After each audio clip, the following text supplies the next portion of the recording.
Good night বন্ধুরা। তো তোমরা সবাই কেমন আছো? আশা করি ভালো আছো। তো আমার আজকে প্রচণ্ড জ্বর এবং ঠান্ডা লেগেছে, যেহেতু আমাকে বৃষ্টির মধ্যে কাজ করতে হয়। কিন্তু কি করব, কাজ তো করতে হবে বলো। আমরা যেহেতু একদম না মধ্যবিত্ত আর না সেরকম আছে, আমরা একদমই লো ক্লাসের মানুষ, মানে দিন আনা দিন খেতে হয় যেরকম বলে সেরকম। যদি আনি তবে সংসারটা চলে, আর না আনলে না চলে। তো আমার টাকাটা ঠিক খুব বেশি দেয় না, কাজটা কোনো রকমের খুব কষ্টে পেয়েছি।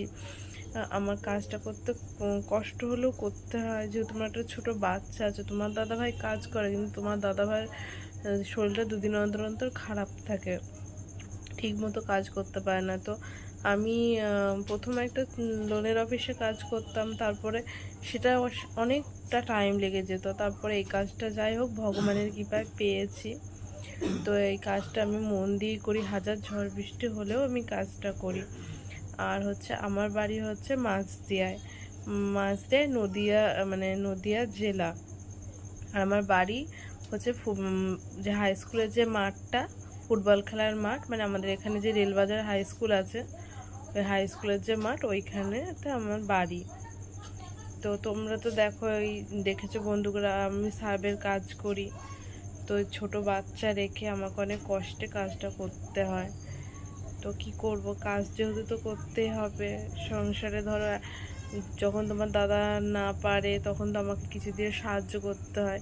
এবার সংসারটা দুজন মিলেমিশেই চালায়।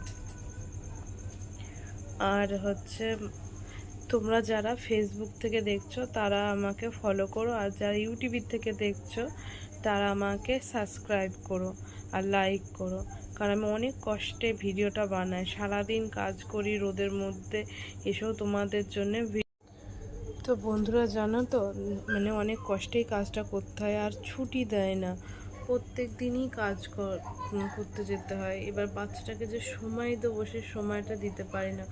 এসে জানো তো একটু খিটখিটে মেজাজের হয়ে যায়, কিন্তু পরে যখন বাচ্চাটা খেয়ে দিয়ে ঘুম পাড়ায় তখন অনেক কষ্ট হয়। কারণ ও কি বোঝে বলো তো, ও তো একটা বাচ্চা মানুষ। কিন্তু আমার এত প্রেশার পড়ে, তখন খিটখিটে টাইপেরও হয়ে যায়।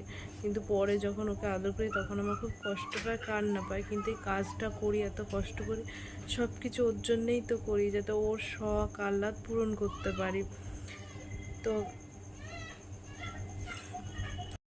বন্ধুরা তোমরা জানো আমি কত কষ্টে ভিডিও করি, কারণ আমাদের এখানের পরিবেশটা, সকলের মানসিকতা এক না। মানে কেউ জোরে জোরে টিভি চালাচ্ছে, কেউ জোরে জোরে চিৎকার করছে, আরও